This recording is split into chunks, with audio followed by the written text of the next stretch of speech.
Վիճակը կատաստրոֆիկ է։ Հայաստանի համախառն ներքին արդյունքի մոտ 60%-ը ստեղծվում է մայրաքաղաքում։ Մարդիկ կոտայքից նստում են մեքենա, որ Երևանում սուրճ խմեն։ Գերկենտրոնացումը ազգային անվտանգության խնդիրներ է ստեղծում։ Ժամանակը գնում է, սեյսմիկ վտանգը ավելանում է միանշանակորեն։ Ֆեդերալիզմը պատասխանատվության բաժանումն է պետական կառավարման տարբեր մակարդակների միջև։ Կառավարությունն էլ ապակենտրոնացումը առաջնահերթություն է համարում։ Ստացվեց, որ օրենսդիրը համայնքի խնդիրն ավելացրեց, բայց չապահովեց ֆինանսավորման աղբյուրը։ Մենք հիմա պետք է անհամաչափ զարգանանք։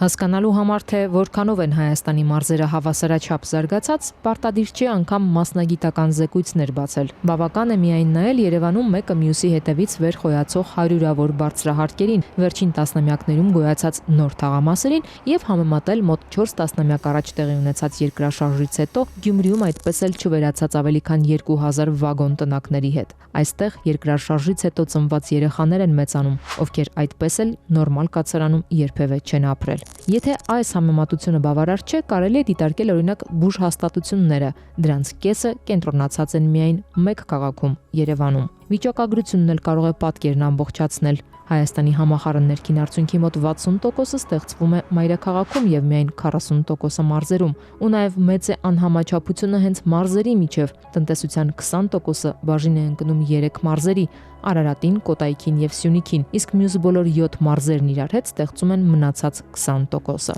Վիճակը կատաստրոֆիկ է, ոչ թե վատ է, սկսած սեյսմիկ անվտանգությունից, որը երևի թե ես կասեի առաջի տեղում է, ռազմական անվտանգություն, որը էլի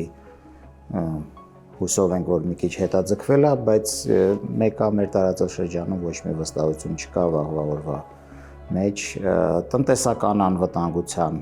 երևի թե հիմնական մեծ բաղադրիչները ու մեծ գործոնները այդ երեքն են։ Ճարտարապետ, Հայաստանի ճարտարապետների պալատի եւ Ամերիկայի ճարտարապետների ինստիտուտի անդամ, քաղաքաշինության կոմիտեի նախկին նախագահ Ավետիք Էլոյանն ասում է, այսպիսի գերկենտրոնացումը ազգային անվտանգության խնդիրներ է ստեղծում, ընդ որում մի քանի ուղղություններով։ Զարգացած քաղաքներ ունենալը թե կենտրոնում, թե մարզերում չափազանց կարևոր է, թե տնտեսական, թե ռազմական անվտանգության մակարդակը բարձրացնելու առումով։ Բացի ամեն ինչից կենտրոնացրել ենք թե արտադրությունները,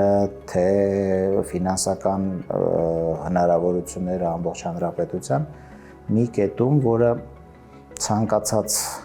Աստված հեռու պահի բնականաբար, բայց պատերազմային իրավիճակում մենք չգիտեմ կունենանք արդյոք դիմակայելու կամ վերարտադրվելու կամ գոնե այդ ինչ որ անհրաժեշտ ժամանակ դիմադրելու հնարավորությունը, երբ որ Երևանում ինչ որ երևույթներ սկսեն ռազմական։ Ինձ թվում է նույն Ուկրաինան շատ լավ օրինակ է, արդեն որ երրորդ տարին է, երրորդ տարին է գնում պատերազմը, ու մենք տեսնում ենք, որ ամեն օր խոսակցությունն է, որ այս բնակավայրը վերցրեցին կամ չվերցրեցին կամ դիմադրեցին, բայց եկեք տենց ուշադիր լինենք այդ խնդիրներին։ Դա բնակավայրերն են, իրանք չեն գալի դաշտի մեջտեղում կանգնում որտեղ, այսինքն այդ բնակավայրերը իրանք շատ հզոր ռազմական բուֆեր է ամեն դեպքում։ Սակայն ամենաէական խնդիրը Ավետիք Էլոյանի կարծիքով սեյսմիկ վտանգն է։ Տարածաշրջանում պարբերաբար լինում են ուժեղ երկրաշարժեր, ուստի քաղաքաշինության կոմիտեի նախկին նախագահն ասում է, թեև աղետի ստույգ օրը կանխագուշակել հնարավոր չէ, անհրաժեշտ է մինչ այդ անել հնարավորը վտանգը չեզոքացնելու համար։ Մինչդեռ տարիների վեր արվել է հակառակը, բազմահարկերը մի կողմից խտացրել են առանցայնել խիտ Երևանը, մյուս կողմից վատ վիճակում գտնվող շենքերի հարցն այդպես էլ չի լուծվել։ Ժամանակը գնում է, եթե ոչ ռազմական վտանգը չի ավելանում կամ տնտեսական վտանգը այդքան չի ավելանում, բայց սեյսմիկ վտանգը ավելանում է միանշանակորեն։ Ու պետք չի մտածել մի մարդու կյանքի շարունակության հատվածով, պետք է մտածել, կարող է այս սերունդում չլինի, կարող է 3 սերունդ հետո լինի, կարող է 5 սերունդ հետո լինի, բայց մենք ուզում ենք շարունակենք այս տարածաշրջանում գոյատևել, թե չէ։ Դա իրոք կարող է ոչ 5 տարի հետո լինի, ոչ 25 տարի, կարող է 75 տարի լինի, 3 սերունդ հետո լինի, բայց ակնհայտորեն դա լինելու է։ Ու ինչքան շուտ սկսես պատրաստվել, այնքան համապատասխան ավելի լավ կգոյատևես հետագայում կամ կկարողանաս հարատևել որևէ կերպ։ Դե չէ, սենց նման չի, լավը չի իրավիճակը։ Անհամաչափ զարգացման արմատներն ըստ Էլոյանի դեռ խորհրդային ուշ շրջանում են, երբ մետրոյի շինարարության համար հատուկ ավելացվեց մայրաքաղաքի բնակչության թիվը։ Դրանից հետո արդեն անկախության տարիներին, հատկապես 2000-ականներից հետո լայնածավալ շինարարությունը ձնագնդի էֆեկտով Երևանում գերկենտրոնացրեց գրեթե ամեն ինչ՝ բնակելի քառակուսի մետրերը, աշխատանքը, առողջապահությունը, ժամանցը։ Գերկուտակում Երևան քաղաքում նույնիսկ sense մի քիչ պայմանականորեն կապում եմ Կարեն Դեմիրճյանի մետրո կառուցելու հետ Երևանում, որ տենց ամեն նպատակով հասան դրան մարդականակությունը ավելացնելով ու ոնց որ այդ ամեն ինչ մեջ բաց թողեցին շատ ավելի կարևոր հարց, որ հանրապետության Պարզ է, այդ խնդիրը այդքան սուր չէր կանգնած այն ժամանակ, բայց այն որ նույնիսկ այն ժամանակ կարևոր էր ունենալ համաչափ զարգացած երկիր, մենք բաց թողեցինք այդ հնարավորությունը ու սկսեցինք կենտրոնացնել ամեն ինչ Երևանում։ Դա էլ մի քիչ իր ձնագնդի էֆեկտը ունեցավ, ինչքան մեծացավ, ինչքան մեծացավ, այնքան դարավ ավելի գայթակղելի մարզերի բնակչության համար մի խոսքով ու արդյունքում ունենք այն ինչ որ ունենք այսօր։ Որպեսզի մարդիկ որոշեն ապրել եւ զարգանալ մարզերում, այնտեղ պետք է ունենան անհրաժեշտ ծառայություններն ու կարողանան կազմակերպել նաեւ իրենց ժամանցը։ Այնինչ անգամ Երևանին մոտ մարզերից հոսքը ձգվում է դեպի մայրաքաղաք։ Ամենամեծ անհամաչափությունը հենց բնակչությանը մատուցվող ծառայությունների ոլորտում է, դրանց 87%-ը Երևանում է կենտրոնացած։ Ինչ պետք է իրան առաջարկես, որ ինքը տեղափոխվի Աբովյան կամ Գյումրի կամ Վանաձոր, այսինքն այդտեղ շատ լուրջ ու կոմպլեքս ու համապարփակ խնդիրներ պետք է լուծել հեշտ տեղափոխման, տրանսպորտի, համապատասխան վայրում աշխատանքի առաջարկի, ինչի չէ ժամանցի վայրեր պետք է տրամադրես։ Մարդիկ կոտայքից նստում են մեքենա, որ Երևանում օպերայի շուրջ միտեղ կոֆե սուրճ խմեն։ Սա խնդիր է, մեզ թվում է, որ սա մեծ խնդիր չի, բայց մենակ այդ ինչ որ մի բան ելներ, օրինաչափություն ու հնարավորություններ հաշվել, այդ ինչ քանակության փոխադրումներ են տրանսպորտով, մարդիկ գալիս եւ գնում են հետ, ոչ ոք չի մնում Երևանում։ Մենակ դա, որ Երևանի հոսքից հանես, նրա շնորհիվ, որ ի վիճակի լինես այդ մարդուն, այդ ընտանիքներին համապատասխան առաջարկ անես իրանց բնակման վայրում, ել չեմ ասում հիվանդանոցների որակը, չեմ ասում մյուս ծառայությունները ոնց որ թե վերջերս արդեն բավականին զարգացած են, բայց առողջապահություն, ժամանց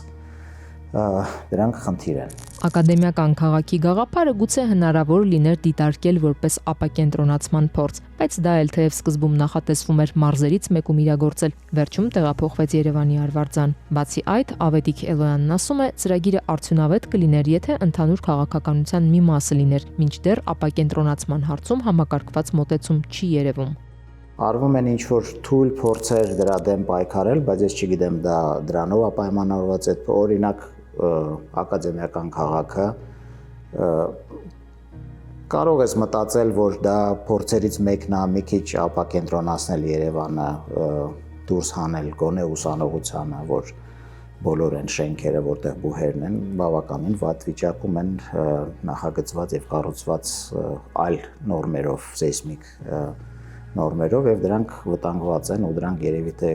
առաջի խնդիրներից է։ Դպրոցները չեմ ասում, որովհետեւ հիմա լայնածավալ ծրագրեր է գնում դպրոցների սեյսմիկ զինվածության ավելացնելու համար։ Բայց ես համոզված չեմ, որ դա բացատրված է այդ նույն ակադեմիական քաղաքը, այդ հասկացողությամբ, որ չի կարելի շարունակել կենտրոնացնել, որովհետեւ եթե այդ հասկացողությունը լիներ, մենք վերջի, չգիտեմ, 5 տարին կամ 7 տարին չէինք ունենա այդ եկամտահարկի վերադարձի գործընթացը, որ ել ավելի ստիպեց գերխտանալ Երևանը, շարունակել այդ ուղղությամբ, փոխանակ որ նույն ծրագիրը, որը շատ լավ հասկանում եմ տնտեսական առումով շատ լավ ծրագիր է, եւ իրոք օգնում է տնտեսությանը, բայց ինչի է ծրագիրը Գյումրիում չի իրականացվի, ինչի չի սկսել Գյումրիից կամ Սյունիքից կամ Վանաձորից, այսինքն այնտեղ որտեղ իրոք մեզ պետք էր մարդ ավելացնել։ Որպեսզի վիճակը փոխվի, Ավետիք Էլոյանը կարծում է առաջին հերթին պետության կողմից խիստ համակարգված եւ վճռական գործողություններ են պետք։ Իսկ դրա համար պետք է կամք նախ արկա վտանգներին եւ խնդիրներին առերեսվելու, ապա լուծման հստակ ուղի գտնելու եւ դրանով առաջ շարժվելու համար։ Ինչ որ պահ կգա, որ այլևս ոչ մեկ չի ապրի, Երևանն էլ մի քիչ էլ կմեծանա, մի քիչ էլ կգնա կլանի նույն ակադեմիական քաղաքը ու տենց ամեն ինչ տենց միտեղ կենտրոնացնելով խնդիրներ ենք շատացնում ենք մեր խնդիրները փոխանակ գոնե ինչ որ հասկացողություն լիներ, գոնե ինչ որ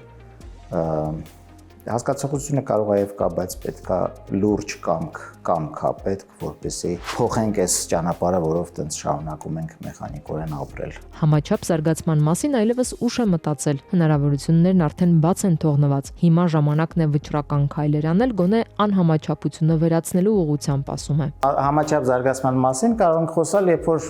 ի սկզբանե այդ համաչափ զարգացումը եղել է, բայց մի իրավիճակում, երբ որ արդեն ամեն ինչ հավասարակշռությունից ընկած է, մենք այլևս չենք կարող այտենց ենթադրենք ու ձև տանք, որ մենք հիմա համաչափ կզարգանանք, ոչ, մենք հիմա պետքա անհամաչափ զարգանանք։ Հայաստանի Հանրապետությունը ինքը արդեն համաչափ զարգացած է ու մենք չենք կարող նույն տեմպով շարունակենք իրան զարգացնել ենթադրելով, որ ամեն ինչ կուղվի, ոչ, հիմա պետք է կտրուկ ինչ-որ միջոցառումներ լինեն, որտեղ մենք կհասնենք նրան, որ բնակչությունը կսկսի Երևանից դուրս գալ։ Սա պետք է լինի պետական մոտեցում։ Վերջը վերջով չմոռանանք, որ Երևան քաղաքը, ինչի՞ Երևան, Հայաստանը, ասենք թե Կալիֆոռնիայի նահանգի 1/3 մասն է։ Այսինքն ստեղ դա մի կողմից վատ է, բայց մյուս կողմից շատ իրականում հեշտացնում է կառավարման մեթոդները, սկզբունքները, կառավարումն է հեշտանում, եթե լինի համապատասխան մոտեցում։ Երևանի եւ մյուս մարզերի միջև անհամաչափությունը թերևս կարելի է համեմատել այս մասին կառավարության ծրագրերի եւ իրականում առկա վիճակի հետ։ 2015 թվականից համայնքների խոշորացման գործընթաց է տեղի ունենում, որի հետևանքով 10 տարի առաջ մոտ 900 համայնքի փոխարեն հիմա 71 համայնքներ կան։ Կառավարությունն էլ ապակենտրոնացումը առաջնահերթություն է համարում։ Իր ծրագրով եւ 2023-ին ընդունված հայեցակարգով արձանագրել է, որ համայնքներին պետք է փոխանցվի ավելի մեծ դեր հանրային կառավարման մեջ։ Ավելին, Հայաստանն ունի ռազմավարություն եւ միջոցառումների ծրագիր մինչեւ 2031 թվականը, որով նախատեսվում է առաջիկա 5 տարում համայնքներին փոխանցել կոնկրետ լիազորություններ 4 ոլորտներում՝ առաջնային առողջապահության, դպրոցների շենքերի կառավարման, սոցիալական ծառայությունների եւ տեղական նշանակության ճանապարհների։ Ու չնայած ընդունված ու հայտարարված այս նպատակներին, իրական ինքնուրույնության խնդիրը մեծամասամբ շարունակում է մնալ չլուծված։ Հետքի հետաքննող լրագրողներն ուսումնասիրել են ապակենտրոնացման մասին հայտարարություններն ու այդ ուղղությամբ իրականում կատարվող քայլերն ու հակասություններ գտել։ Կառավարությունը ապակենտրոնացման փոխարեն փաստացի խորացնում է կենտրոնացված կառավարման մոդելը, պնդում է հետքի վերլուծությունը օրինակներ ներկայացնելով։ Կառավարությունն անցած տարի մարզային բժշկական կենտրոնները կառավարելու լիազորությունը մարզպետներից վերցրել եւ փոխանցել է առողջապահության նախարարությանը։ Նույն գործընթացն է նաեւ կրթության ոլորտում։ Հետքի վերլուծությունը փաստում է, որ տնօրեններ նշանակելու եւ ազատելու իրավասությունը 2025 թվականին կատարված փոփոխություններով այս տարի արդեն մարզպետներից կփոխանցվի նախարարությանը։ Պետական կառավարման ակադեմիայի անցած տարի հրապարակած վերլուծության մեջ էլ է նշվում, որ դեռ ապակենտրոնացմանը խոչընդոտող բազմաթիվ խնդիրներ կան։ Հիմնականները տեղական ինքնակառավարման մարմինները ֆինանսապես անկախ չեն, սեփական հարկային բազան, գույքահարկը, հողի հարկը կամ տեղական տուրքերը բյուջեի փոքր մասն են փակում եւ համայնքները մեծամասամբ նայում են կառավարության ձեռքին։ Բացի այդ, խոշորացված համայնքներում հաճախ չկա բավարար մասնագիտական ռեսուրս։ Մյուս կողմից նրանց տրված լիազորությունները ֆինանսներին չեն համապատասխանում։ Պետությունը համայնքներին փոխանցում է նոր գործառույթներ, օրինակ սոցիալական կամ կոմունալ ոլորտում, հաճախ առանց բավարար ֆինանսավորման։ Օրինակ, համայնքում անասնաբուժական ծառայությունների կազմակերպումը վերապահվեց համայնքի ղեկավարին որպես սեփական լիազորություն, սակայն դրան համապատասխան ֆինանսավորման գործիքակազմեր տեղական ինքնակառավարման մարմիններին չտրվեցին։ Ստացվեց, որ օրենսդիրը համայնքի խնդիրն ավելացրեց, բայց չապահովեց ֆինանսավորման աղբյուրը։ Եվրոպական երկրներում մինչդեռ ըստ նույն զեկույցի պատկերն այլ է։ Դանիայում համայնքներն ինքնուրույն են սահմանում եկամտային հարկի դրույքաչափը, արդյունքում դրանից ստանում եկամուտների շուրջ 85%-ը։ Գերմանիայում համայնքների բյուջեների մեծ մասը ձևավորվում է հենց տեղական հարկերից, ինչը թույլ է տալիս իրապես ինքնուրույն քաղաքականություն վարել։ Ամենաապակենտրոնացված երկրներից մեկն աշխարհում Կանադան է համարվում։ Ապակենտրոնացվածությունն այստեղ պետական կառավարման մոդելում եւ սահմանադրությամբ է ամրագրված։ Կանադան դաշնային պետություն է եւ իշխանությունն ու ռեսուրսները ոչ թե կենտրոնացած են կառավարության ձեռքում, այլ բաշխված են կենտրոնի, նահանգների եւ տեղական մակարդակների միջև։ Թե ինչպես է ապակենտրոնացումն իրագործվում Կանադայում, ուսումնասիրենք Հայաստանում Կանադայի արտակարգ եւ լիազոր դեսպան Էնդրյու Թերների հետ։ So federalism is the Ֆեդերալիզմը պատասխանատվության բաժանումն է պետական կառավարման տարբեր մակարդակների միջև։ Կանադայում գործում են 3 մակարդակներ՝ դաշնային, նահանգային եւ համայնքային, եւ դրանցից յուրաքանչյուրն ունի իր առանձնահատուկ դերակատարումը։ Այս բաժանման առավելությունն այն է, որ յուրաքանչյուր մակարդակ կարող է ավելի մասնագիտացված զբաղվել իր իրավասության շրջանակում գտնվող հարցերով։ Իսկ խնդիրները կարելի է տեղափոխել այն մակարդակ, որը տվյալ հարցի լուծման համար ամենահարմարն է։ Տեղական իշխանություններն ամենալավն են հասկանում, թե ինչպես լուծել տեղական խնդիրները, հեռավոր մայրաքաղաքից դրան կառավարելու փոխարեն։ Բացի դրանից, երբ գոյություն ունեն կառավարման մի քանի մակարդակներ, ստեղծվում են տարբեր հնարավորություններ նորարարական լուծումներ առաջարկելու համար, որոնք հետո կարող են կիրառվել նաև այլ վայրերում։ Կանադական պատմությունից շատ հայտնի օրինակ է օրինակ Սասկաչևան նահանգը, որն առաջինը կիրառեց համընդհանուր առողջապահական համակարգը։ Հետագայում այն ներդրվեց ամբողջ Կանադայում։ and was ultimately adopted across all of Canada. Կանադայի սահմանադրությունը հստակ սահմանում է դաշնային եւ նահանգային կառավարությունների իրավասությունները։ Դաշնային կառավարությունը Կանադայում պատասխանատու է համընդհանուր հարցերի համար, օրինակ արտաքին քաղաքականության կամ պաշտպանության։ Սակայն ամենօրյա կյանքին առնչվող հիմնական ոլորտները՝ կրթություն, առողջապահություն, սոցիալական ծառայություններ գտնվում են մարդկանց ավելի մոտ, նահանգների եւ համայնքների լիազորության ներքո։ Ընդ որում համայնքները դաշնային հարկերից բացի կարող են սահմանել նաեւ իրենց տեղական հարկատեսակները։ Again, the municipal government would be responsible for ensuring that the Համայնքային իշխանությունները պատասխանատու են օրինակ աղբահանության կազմակերպման կամ հրշեջ ծառայության բնականոն աշխատանքի, այգիների, գրադարանների, տեղական ճանապարհների համար։ Նահանգային կառավարությունները սովորաբար ղեկավարում են կրթության համակարգը։ Նրանք ապահովում են դպրոցների գործունեությունը, մշակում են դպրոցներում դասավանդվող ուսումնական ծրագրերը եւ նույն կերպ կազմակերպում են առողջապահական համակարգը, հոգ տանում հիվանդանոցների, շտապօգնության ծառայությունների եւ դրանց անձնակազմի մասին։ Դաշնային կառավարությունն իր հերթին պատասխանատու է օրինակ պաշտպանության համար կամ Կանադայի ազգային արժույթի, կանադական դոլարի թողարկման։ Որոշ ոլորտներում գործում է համագործակցություն, օրինակ դաշնային կառավարությունը ֆինանսական աջակցություն է տրամադրում նահանգներին առողջապահական համակարգերի համար, սակայն հիմնականում նախաձեռնությունն ու հիմնական պատասխանատվությունը մնում են կառավարման մեկ մակարդակի վրա։ Այդ պատճառով տարբեր քաղաքներում կարող են լինել տարբեր հարկեր, տարբեր կրթական համակարգեր եւ առողջապահական ծառայությունների տարբեր մոդելներ։ Այս համակարգի հիմնական մարտահրավերն այն է, որ հնարավոր է տարբեր մակարդակի իշխանությունների որոշումների միջև հակասություններ ծագեն, որ կարող են հանգեցնել կառավարման ճգնաժամի։ Սակայն դեսպան Թերներն ասում է Կանադայի պես երկրում, որի տարբեր համայնքները խիստ բազմազան են, ունեն լեզվական, մշակութային տարբերություններ, այս համակարգը հակառակը նպաստել է, որ ճգնաժամերը լուծվեն։ The challenge I would say is that you can end up with Իհարկե, ֆեդերալիզմը կառավարման տարբեր մակարդակների միջև տարաձայնությունների եւ բանավեճերի ավելի մեծ հնարավորություն է ստեղծում, սակայն կարծում եմ, որ շատ դեպքերում դրանք չեն հասնում ճգնաժամի մակարդակի։ Թեև մարդիկ կարող են մատնանշել կանադական պատմության որոշ օրինակներ, երբ ճգնաժամեր են եղել, մասնավորապես Քվեբեկ նահանգում անցկացված անկախության երկու հանրաքվեները։ Բայց նույնիսկ այդ դեպքերում իմ կարծիքով Կանադայում ֆեդերալիզմի ընդունումը հեշտացրել է նման ճգնաժամերի կառավարումը։ Մասնավորապես Քվեբեկի դեպքում, որտեղ ֆրանսախոս բնակչությունը փոքրամասնություն է կազմում Կանադայի ավելի մեծ անգլախոս բնակչության մեջ, առաջ էր քաշվում այն փաստարկը, որ անկախությունն անհրաժեշտ է ֆրանսերենն ու ֆրանսիական մշակույթը պաշտպանելու համար։ Սակայն քանի որ ֆեդերալ համակարգը կարողացավ ցուցաբերել ճկունություն, արդյունքում Քվեբեկը կարողացավ պաշտպանել իր լեզուն եւ մշակույթը Կանադայի ֆեդերացիայի շրջանակում, առանց ապահարզանի գնալու։ Ավելին, դաշնային կառավարությունը նույնիսկ դրանից առաջ է գնացել, Կանադան պաշտոնապես երկլեզու երկիր դարձնելով։ Այսպիսով ֆեդերալ մոդելը հնարավորություն է տալիս ավելի արդյունավետ արձագանքել եւ որոշ դեպքերում նույնիսկ կանխել ճգնաժամերը։ making Canada an officially bilingual country.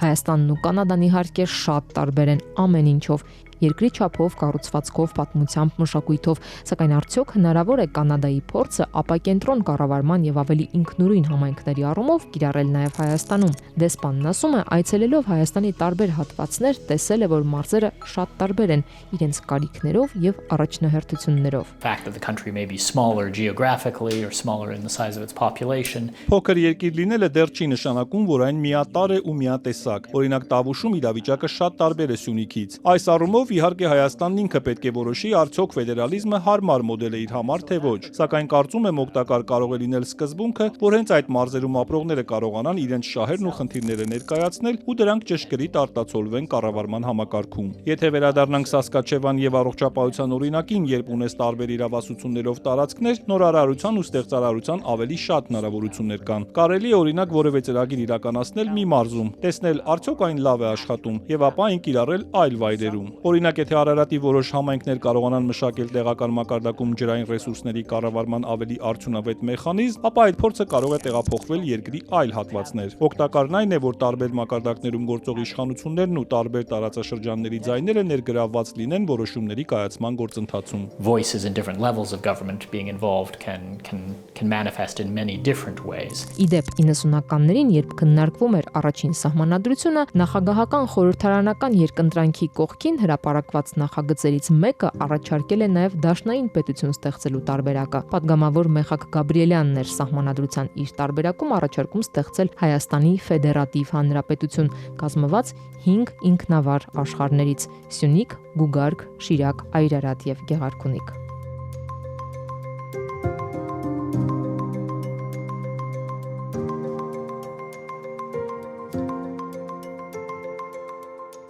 Համայնքներին տրամադրել կայուն եւ բավարար սեփական հարկային աղբյուրներ, նվազեցնելով կախվածությունը պետական սուբվենցիաներից։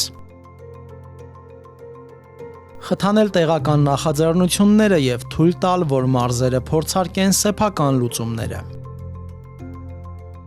Կասեցնել Երևանի գերկենտրոնացումը հաշվի առնելով սեյսմիկ, տնտեսական եւ ռազմական ռիսկերը։